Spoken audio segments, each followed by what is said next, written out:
apologize and withdraw. Nimesema nimeomba msamaha na kuondoa. Yes. Senator Khalwale. Thank you, Mr. Speaker. Mr. Speaker, if there is one thing that this House should do, then just pass this bill. Even if there are a million amendments that are supposed to be there, this bill is an admission of how Parliament can fail. In 2013, Mr. Speaker, somebody came with an amendment bill, not an amendment bill, with a bill in this House in 2013, canvassing for the establishment of the Agricultural and Food Authority. And it passed. And it killed the sugar industry. Mr. Speaker, I want to agree with many members, especially the views of the Senator Vihiga. He appears to appreciate the meaning of this bill, that there are gaps. But for starters, let us pass this bill. Why? Mr. Speaker, we are re-establishing the Kenya Sugar Board, period. Once you re-establish the Kenya Sugar Board, that is the beginning of recovery. Mr. Speaker, I know you are not there. You were busy in your law firm at that time, or probably at the University of Nairobi. What happened is that some tomcats, treasury mandarins, started salivating for the money that was in the account of Kenya Sugar Board. They looked at Kenya Sugar Board, billions of shillings. Paratamol Board, negative. Sijiwaja other board, negative. And they wanted to sweep the money, and they did, and they disappeared. In the process, they crippled the livelihood of 25% of Kenya's population that depends on this industry. Arithmetically, that converts at the current population of 55 million Kenyans to 14 million Kenyans were adversely affected. And together with that, 250,000 small-scale farmers were shortchanged. The amount of poverty this has visited in the sugar belt cannot be described. You go to Khalwale market in Mumias, the once vibrant economy has closed down. You go to Ahunga in Mumias, it has closed down. You go to Nabaholo, the markets have closed down. Mumias town itself, the same, just because of the failure of this parliament. Parliament should never fail. Mr. Speaker, I therefore appeal to colleagues that you listen carefully to the contributions from senators from the sugar belt. And these are 12 counties, starting from Kwale across up to the border with Uganda. Mr. Speaker, as I thank the committee through its chair for coming to Kakamega, I want to urge the senator of Nandi, who is my neighbor, to use kind words to this committee. They did an excellent job. I saw them. I was in their meeting. They never lobbied me, but because sugarcane farming is very important, I was interested. They didn't even have enough money to go to 5-star hotels, 7-star hotels outside Kakamega, but they lived on. I'm proud of this committee. Mr. Speaker, this bill, in its first schedule, speaks to the sticking issue of zoning. Yes, zoning is a very pregnant issue, is a hot brick. If not managed properly, it can be abused. I therefore want to support them, that we go by the proposals of the task force. However, during the third stage, I would like to appeal to the chair, you adopt some of our proposals so that they become the proposals for amendment by the chair to give it the weight that it would deserve, for us to polish it even further. Because if you don't do it very well, zoning, which is supposed to kill poaching of Ken, can also enslave the farmers in that zone, in the sense that you will be coerced through legislation to deliver your Ken to a factory in your zone, whether it pays you well or not, whether it pays you timelessly or not, whether it harvests on time or not. And this is why I say we polish it. Mr. Speaker, the issue of zoning should also be polished further, so that the issue of way bridges must be addressed. We must make it an offense punishable under this act for any miller to set up a way bridge in a zone that the miller does not belong to. You'll find, you go to Western, Mr. Speaker, we have wide load, long trucks that carry harvested cane from end to end. This law, we want to polish it, and Chairman, I appeal to you, so that should this miller choose to haul cane long distances, then they should incur a penalty as they cross from one county to another county. Mr. Speaker, the issue of poaching of cane from foreign zones is the reason why I would like to support this bill, where it says that no single miller should enjoy monopoly, whereby his investment is more than 30% of the total cane harvested in this country. Mr. Speaker, it is because of this greed of setting up very many factories that you find these people then end up poaching cane from end to end. Mr. Speaker, for purposes of enforcement, the police under this act must be authorized to arrest poachers of cane.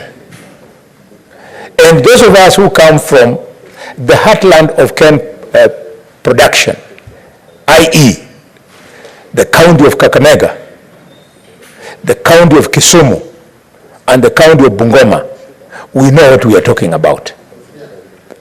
Yes, and county, Busia for a long time is part of Kakamega, so when I say it as a big brother. Mr. Speaker, this law has to speak to harvesting of cane. The reason why you had the Senator of Vihiga speak to the issue of the temporary closure of factories that was there last year is because these poachers, Mr. Speaker, were engaged in harvesting of premature cane. Under this act, we must make sure that harvesting of premature cane is, Mr. Speaker, criminalized. And Mr. Speaker, in this act, we are speaking to cane pricing. Cane pricing, the proposal in this act is that it should be done every 3 months. You cannot do that. Pricing must be reviewed every month because sugar fluctuates on the national, on the regional, on the continental, in COMESA, and in the international market. So reviews should be regular so that we don't lose out. Personally, I know what I'm talking about. I'm a farmer. in Marinya. I grow cane in Kakamega. I supply to Mutembei Sugar Company. I supply to West Kenya. And it is usually very annoying, Mr. Speaker, when this week you supply, and because we have not had reviews, the following week you see now Ken is attracting a better price. I therefore want to plead with the chairman of the committee, you consider reducing from 3 months to, Mr. Speaker, 1 month. Mr. Speaker, there is an animal in this country under the total and absolute control of the National Treasury called importation of sugar. Importation of sugar, whereas on the one hand is a necessity, but on the other hand is killing our farmers. Mr. Speaker, how? An imaginary, hypothetical sugar deficit is declared by the National Treasury. Then cheap imported sugar hits the market and it denies the local farmers an opportunity to enjoy a better price. To discourage, I want to encourage the committee again at third reading to discourage this reckless behavior. We must tie down the National Treasury in this manner, that any time a declaration of a deficit is made and the market for imported sugar is opened, the local farmers must also enjoy and benefit from that importation. How? If 100% of imported sugar can be allowed into the market and 50% is allowed for private players, and the remaining 50% is given to the outgrower institutions. Mumiashi outgrowers company, Moko, Butali outgrowers company, Puko, West Kenya outgrower company, Zuya outgrower company, Sony Sugar outgrower company. The bottom line is that the benefit of importation will be enjoyed by the private players and also the local producers, so that there is shared prosperity as envisioned in the letter and spirit of the Constitution of Kenya 2010. Mr. Speaker, in this bill, and I'll be specific later on, we are speaking to the issue of cess. A member spoke to this issue and took it very lightly. He thought money was being taken to Kera, where the member was saying it was being given to members of parliament. That is not true. In this act, the money that is being taken to Kera, it is for development of roads in the catchment area, which is exactly what cess is supposed to do. So the bill is well crafted to that extent. And Mr. Speaker, it is not by accident that the mover of this bill in the National Assembly is the Honorable Member of Parliament for Nabaholo in Kakamega, and in this House is the distinguished Senator for Bungoma. It is because we are the ones who are wearing that shoe and we know where it pinches. Mr. Speaker, if we fix our sugar industry in Kakamega, our own source revenue will triple. Because, Mr. Speaker, Mumia Sugar Company has a potential of a turnover of 24 billion. Butali Sugar Company, turnover of 10 billion. And West Kenya Sugar Company, turnover of 14 billion. With this kind of turnover, automatically our own source revenue is going to shoot up. This was the original intention of devolution, that we open up economies of counties so that they can grow their own source revenue. I was in an investment conference in Kakamega, Mr. Speaker, last week. And I looked at it and I said, it is really going to be difficult with this quality of thinking to unlock economies. There was nothing inspiring about the sugar industry, and yet it is the backbone of Kakamega. Mr. Speaker, allow me to speak to the following clauses. I can see my time is flying away. Very quickly. I'll not speak to too many clauses. To clause 38. Mr. Speaker, clause 38 is on sugar development levy. This clause, Mr. Chairman of the committee, please, you cannot succeed in the sugar industry without the farmer and without the miller. So when you share out the money for sugar development levy in 6A, clause 6A, instead of giving 15% to the millers and 5% to the farmers, you must balance it, Mr. Chairman, so that the miller gets 10% and the farmer gets 10%. It is a symbiotic relationship.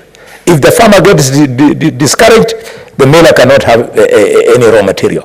If the miller gets discouraged, the farmer will lack a market. Let us give it the seriousness that it deserves. And then the final clause that I want to speak to, Mr. Speaker, is clause number, not the final clause, the penultimate, is clause number 58 on pricing. It says the main objective shall be to number 3, number C, ensure adherence to the negotiated cane processing formula. This is the backbone of what I was talking about, shared prosperity. If you don't adhere to it and you allow the investors to have a big say because they have the money to influence meetings, then farmers end up being shortchanged. And finally, Mr. Speaker, Article 59, which is speaking to representation of a grower in the private milling company. Honorable Senator Osoti missed it by a kilometer. The private miller, the reason why members are allowed to sit as directors is because left on his own, he should change us. It is like taking your goat to the market in Lubao and asking the person who is going to slaughter that goat to decide the price of the goat without reference to the owner of the goat. So, Senator Osoti, why we need that the owner of the goat, the sugarcane farmer, should also speak in Lubao market is because if he keeps quiet, his goat worth 12,000 shillings can be sold for as little as 2,000 shillings. So this law, again, Chairman, I congratulate you. You've done a good job in Article 59. Mr. Speaker, finally but not least, I want to thank the new investor in Mumias Sugar Company. He has changed the ecosystem. Shame on criminals who are now starting to ban the nuclear cane. We know you criminals, and we are going to come for you. Mumias Sugar Company will never close. I thank you and I support. The Honorable Senator Okoiti Andrew Mtata. Mr. Speaker, sir,